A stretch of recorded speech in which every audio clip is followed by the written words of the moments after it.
At long last, the day you've all been waiting for is here.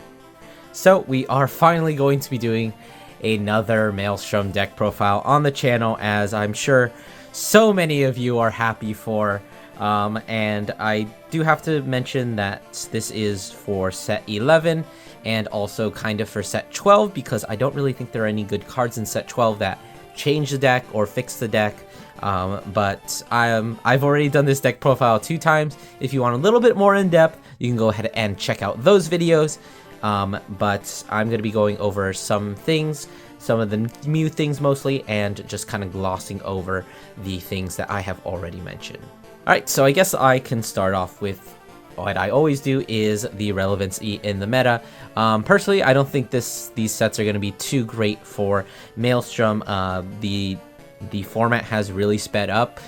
In order to be a really viable deck, you need to have good early game plays, which Maelstrom is not really very well known for. I have tailored the deck a little bit to have a bit more of a better matchup against some of those things, and there are a few new tools that give it a little bit of a oomph in order to allow it to keep up. But once again, the same things about Maelstrom still stand true. We don't really have a good finisher. They have not the greatest early game. It's a deck that needs to go first, and it is a very skill intensive deck that requires you to do everything correct in order to actually get the most out of it. And if you don't really see your pieces, you are going to have a hard time.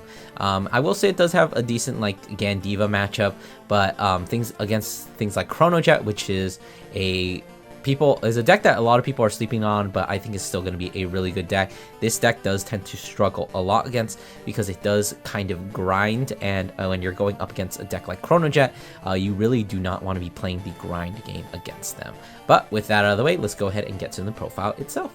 Alright, starting as we always do, we have the Ride line, the Eric, the Theo, and the Algos. Not really going to be going over these skills, just know that it's probably the best at the moment. I've considered a little bit of changing, making a bit more order-centric build, and maybe swapping out the Theo for the grade 1, that, the Zorgo one. But I still think that Maelstrom Ride line is still the best, and I have to admit, with all the times I've played this deck and the 2 times I've deck profiled, I can't believe no one's actually commented about my miscut max rarity ride line, although I am still missing an Eric. So I am kind of out on the look for that, but I don't really have my hopes up that I'll ever be able to find it. If you want to see Maelstrom's skill, if you want me to explain why I think this is the best ride line, please go ahead and watch those previous videos. Alright, so starting off with the grade 3s, of course we are playing the 3 copies of Persona Ride. Persona Ride is just your main way to actually kill in this deck. It's super important that you actually do hit it. Unfortunately, there are games where you just don't see it, and those games are very, very sad. But of course we are playing the 3 Persona Ride. And then, of course, to follow that up, we do have Inlet Pulse Dragon, who is the MVP of this deck. You do want to be seeing Inlet Pulse all the time, every game, in order to make it so that you actually have a bit of draw power in the deck, so that you can actually survive. That combined with Maelstrom's skill means that you are amassing a lot of cards in hand every single turn, and not really minusing from calling cards from hand.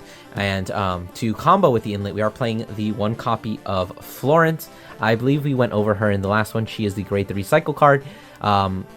We did actually get another grade 3 in set 11 that gets another 10k when it attacks, if it's the 5th battle that turn or more, and then you can also retire it to draw a card.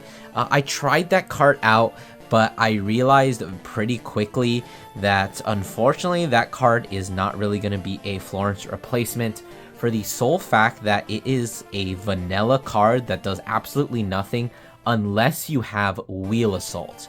Now, there's not really a very good way to make him the 5th attacker or more unless you actually draw into the Wheel Assault or have it.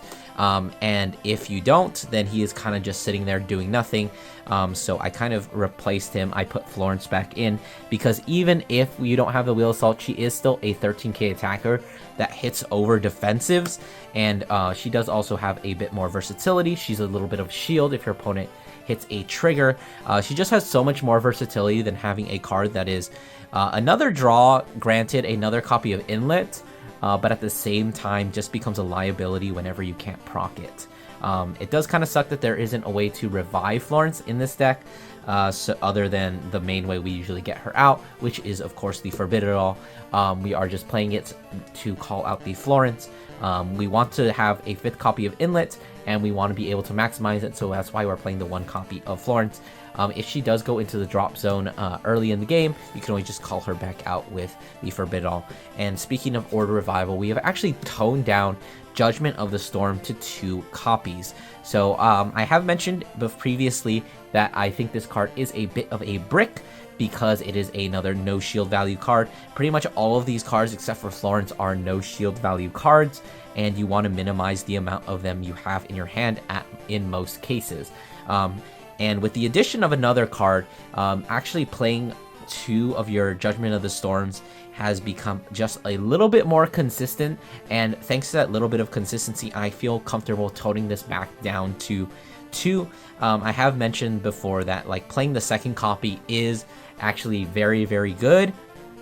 In a lot of instances, it helps you make magic numbers, it helps attacks hit better numbers, but thanks to the new card that we just got in set 11, I think we can finally tone this card down to 2 and get away with it.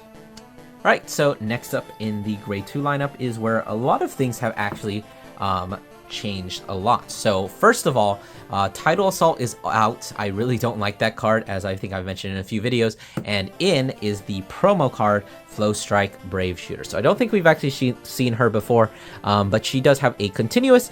She gets plus 5k for each Blue Storm Armada in your order zone. So in this deck, she's going to get up to 10k. Most of the time, she is just going to be a 15k attacker. And do note that that is a continuous, so it is active during your opponent's turn as well.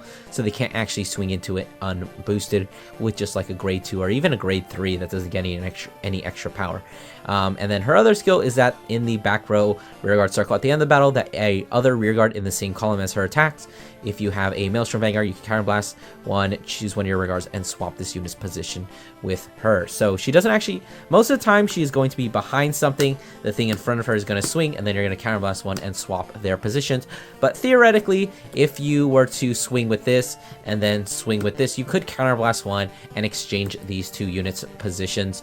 It doesn't really come up that often. Most of the time you're just going to be moving her up, which is what I just kind of translate her skill to.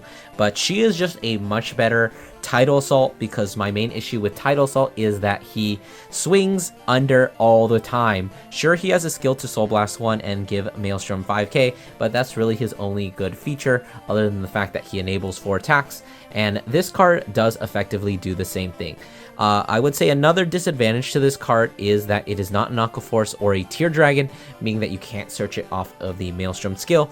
You can't actually reborn it off of the Judgment of the Storm, but we do have other methods of actually superior calling it to the board, which is why I feel perfectly fine playing this and cutting the Tidal Assault. But speaking of cards to call it back out, a new card that I put into the deck kind of to try and mitigate the problem that Maelstrom has of not really having good early game is the 3 copies of Elena. I know we've seen this card in a few deck profiles, but I think this is the first time we're playing in Maelstrom. But when it is placed on rearguard from hand, you can counterblast one, soul blast one, choose a grade 2 or less card from drop, call it to rear, and it gets plus a 5k until the end of turn. So Elena is probably the best early game Stoicheia card that we have right now. So playing her doesn't fix all of your early game problems, but it does definitely make it a lot better. She does also serve the dual utility that now that we're playing a lot less Tear Dragons and Aqua Force in our deck, we have another way to revive them. So if you do discard a Brave Shooter, you can just call her back off of Elena, and then just do your 4 attacks that way. And of course, giving her another 5k. If you revive something with the order, she'll be at 20k. Which is going to be hitting over a grade 2 defensive and still pretty decent numbers. The main issue with her is that she is kind of an early game card, and later in the game she becomes less useful as you have more optimal boards to create, and she doesn't really have a good place in those boards. She doesn't really contribute much other than rebuilding your board, but there are a lot of good situations that she comes up in, and even if you do draw her into a late game, we have a lot of skills that allow us to discard cards such as Maelstrom and another card that we're going to be seeing later, that will allow her to kind of just be discard fodder. And of course, for the last grade 2, we are playing 3 copies of the Tideline Dragon. Tideline Dragon is still our finisher. When you Persona Ride, plus 10k to 2 units, especially when you have units that are attacking multiple times, that extra 10k goes a long way, and is probably the best way we have in the deck currently to finish off our opponent. Right, so moving on into the grade 1s, things are pretty standard here, a couple of minor changes. Of course, we are still playing the 4 Wheel Assault. Wheel Assault is just a way too important card to not have in the deck. It enables those 4 attacks without any CB. It enables your 5th and 6th attacks. It's just an overall very good card that we always want to be seeing in a Maelstrom. And for a new card, the new Brave Shooter from, or actually not Brave Shooter, here's a Tier Knight from set 11. So when he's placed on rear guard, by any means, it doesn't have to be from rear, he can be revived from Elena. You can discard a card from your hand and search out a Bluestorm Armada card, add it to your hand, and then you shuffle your deck if you search the deck. And this card can actually also search from drop. So if you discard or heal out your Bluestorm Armadas, you can actually get this back. And do note that his requirement is only that you need an Aqua Force Vanguard, so you can actually proc this all the way from grade 1 up to Maelstrom. So the reason we are able to tone down the Bluestorm Armada, the Judgment of the Storm, is because we have this card who is essentially functioning as the 3rd copy, so that you will you have a greater chance of playing the 2nd Bluestorm Armada. So if you ditch it for PG fodder, if you ditch for ride line, you do have another method to actually get it back. And once again, this is a little bit of, I guess, a nerf to the deck, because this card is neither Aqua Force nor a Tear Dragon, meaning that you can't call off Maelstrom, you can't reborn it, which really does suck. But one of the reasons I think we can start to get away with playing less Aqua Force and Tear Dragons is because of this card, the Mistyarch Habitat, which is, since this is a new card, the order skill is that you look at the top 7 cards of your deck, you choose a unit card with grade less or equal to your Vanguard, call it to rear guard, and then shuffle your deck. So this card serves a lot of very good versatility in the deck. Now that we're playing things like Brave Shooter and the Tier Knights that are not Aqua Force or Tear Dragons, just being able to effectively use the Maelstrom skill twice, checking top 7, calling a Tear Dragon or Aqua Force, and then playing the order and calling something from the top 7 again, assuming we don't really have the correct drop zone, or maybe we need to find that Brave Shooter, maybe we need to find a way to get that 4th attack during our first grade 3 turn. Just having this card increases our consistency by that much. It does also have another skill where when it would be called from deck to rearguard, it gets put into your hand. And then if you would search or choose a unit card from your deck, you may also search or choose this card. I'm not entirely sure of the ruling with this card and Algos' skill. From what I can tell, you can't call it off of the Algos skill because it's not an Aqua Force or a Tear Dragon. I'm not sure if Habitat needs you to meet all the requirements, or if it's for any effect that calls a unit card. Personally, I think that it is maybe just anything that refers to a unit card and not just any card. But I believe you cannot actually call this off of the Maelstrom skill, which is pretty unfortunate. If you could, this card would be so much better in the deck. But as is, it is still a very useful card to have. And then, of course, we are just rounding out with our playset of PGs. The one Elementaria, even though Elementaria, I've had times where it really does kind of suck, because if this is the last card in your hands, you can't just PG. But I think the fact that Jet is still a viable deck means that you do kind of have to still play it, unfortunately. And then, of course, just finishing off with the trigger lineup. Hasn't really changed. We have the 4 8 crits. Once again, you don't really need effect crits in the deck. You do generate enough soul, and you don't really use soul that often, but you know, having that option is there, and most of the time you're not even going to be calling triggers.